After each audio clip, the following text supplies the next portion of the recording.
Godinaalee fi magaalota Oromiyaa garagaraatti korri haqaa mata duree sirna haqaa cimaa uumuuf hirmaannaan uummataa murteessaadha jedhuun gaggeeffame. Korri haqaa kunis godina Baalee Bahaa, Qeellam Wallaggaa fi bulchiinsa magaalaa Shaggaritti gaggeeffame. Akka aanaa keenyaattis akka godina keenyaattis wanta namatti tolu, wanta nama boonsutu jira jechuudha. Durii waajjira poolisiittis namni dararama, garuu waggoota sadan kana asitti abbootiin waajjira poolisii keessa hojjetanis akka nama kana sirriitti amma akka durii nama deddeebisuun jiru namni mirga isaatiin bahee falmatee galaa jira. Dhibbaallee yoo qulqullinni jiraachuu baate baay'ee fooyya'insa cimaa qaba jechuudha. Baay'ee jijjiiramee jira. Manni murtiis immoo waggoota sadan dura darbe akka har'aame jechuudha. Baay'ee natti tolan akka kootti. Mirga qabeenyaa abbaa qabiyyeedha. Namni tokko kan kaartaa qabaachuu qaba. Kaartaa kan baadiyyaadhaaf kennamu jira. Giriin kaardii qabaachuu qaba. Namni tokko qabiyyaa isaarratti. Qabeenyaa tun qabaatiin namni beeksisa tokko walii galee ragaa walii bahee yeroo inni falmamutu jira.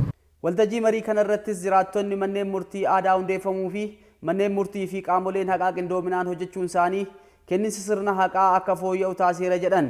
Akkuma beekamutti qaamonni amma walitti dhufeessitti mari'atee sirna kennisa jalatti mari'atu kuni bittinnaa'aa ture jechuudha. Bittinnaa'aa ture amma qaamonni ammoo dhimmi kun ilaalu hundinuu bakka tokkotti walitti dhufee qaama silaa dhimmi kun ilaalu horii kana akkamitti hojiin kennisa uummata keenya akkamitti deemaa jira, haqni uummata keenya akkamitti gaggeeffamaa jira, maal keessa jira, maal keessa waan durarraa ammoo maal keessa jira, uummata keenya akkamitti tajaajiluu kenna jedhee dhufanii irratti wal barachuu kanaaf baay'ee waan natti tolirraa tokko akka dhuunfaa kiyyaatti. Amma waa'ee mana murtii, waa'ee mana poolisaa kana haga mana murtii aadaa akka gandaa gayutti mootummaan keenya sirna haqaa kanarratti xiyyeeffatee namni kalee karaa deemuu hin dandeenye, kawaa nama biratti himachuu hin dandeenye, manuma fiitii gabbahee namuma kalee waatti himatu irratti ka haqa isaa beeku irratti haqa argatee ka duraan miidhama guddaa keessa jiru fooyyee bal'aa keessa galee jira. Gaggeessitoonni godinaalee fi bulchiinsa magaalaa kanneenii qindoominaan hojjechuun kenniinsa tajaajila si'oomsuu fi sirna haqaa lafa qabsiisuu qabna jedhan. Nama namatti institushinitti garaagarummaa yoo qabaate garaagarummaan sun dhibbatee galme waloo qaamolee haqaa hundaatu tajaajila haqa qabeessa iftoomina qabu uummata isaatii kennuudha jechuudha. Kanaaf sadarkaa saniin laallee qabatama godina keenyaatiinis rakkooleen kenniinsa tajaajila qaamolee haqaa sadarkaa adda addaatti waggoottan dabran baay'ee isaa rakkoodha jedhamanii ilaalamaa turan. Baay'een isaa taajabbii qabnuunis gabaasa qabnuunis wanti guutuun illee wal faana asirraa jechuu baanne waan baay'een isaa fooyya'insa kan agarsiise akka ta'e gabaasa keenyaanis ilaalaa turre jirra.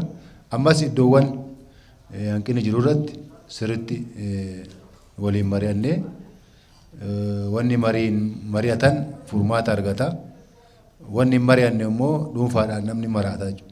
Kanaaf maraatuma nama dhuunfaa san gara mariitti finnee waliin mari'achaa rakkoo qabnu hiikkachaa tajaajila ariifataa sirna haqaa iftoomina qabu tajaajila haqaa iftoomina qabu uummata keenya diriirsaa tajaajila dhaqqabamaa immoo sagantaawwan teknooloojii adda addaatiin teknooloojiiwwan dijitaalaa sabbarchilootii deemuun kan barbaachifne mana murtii olaanaa deemuun kan barbaachisne bakka jirutti namni tajaajila akka argatu baasii garaagaraa hir'isee viidiyoo konferansii adda addaatiin sagantaaleen kenniinsa tajaajila abbaa dhimmaa akka fooyya'aniif mootummaa waan baay'ee hojjete. Tajaajilli mana murtii godinaa irratti jalqabe kun babal'achuu turarraata dijitaal gochuun namni mirga isaa seeraa feera keessatti akkamitti falmachuu danda'a kan jedhu sirriitti hubannaa argachuu turarraata waan ta'eef waltajjiin marii uummataa jiraachuu turarraata. Inni biraan hanqinni naamusaa hanqinni tajaajila irratti jiru addaan bahee irratti hojjetamee maqfamuu turarraata. Qeellam Wallaggaa keessatti olaantummaa seeraa mirkaneessinee haqa uummata keenya doqxeegne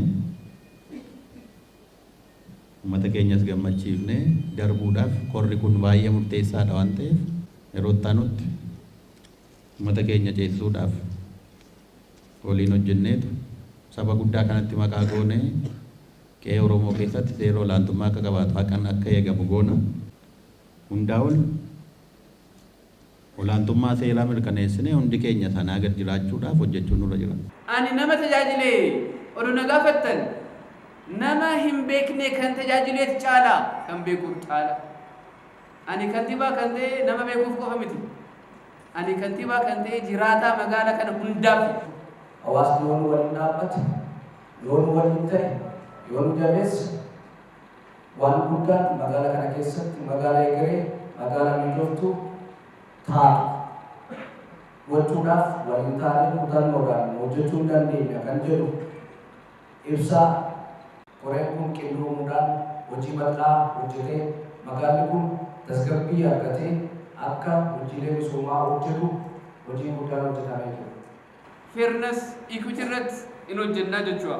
Tajaajila uummataa dhiyeessuu cimsuu irratti tajaajila cimsuu jennee kutaa magaalaa 12 ijaarree jechuudha. Tajaajila qaqqabummaasaa dabaluufi nu akka shaggaritti haqarratti haala addaatiin akka hojjennu inni bu'aa qabeessummaa akka ta'u sirriitti hubatamuu beekamu.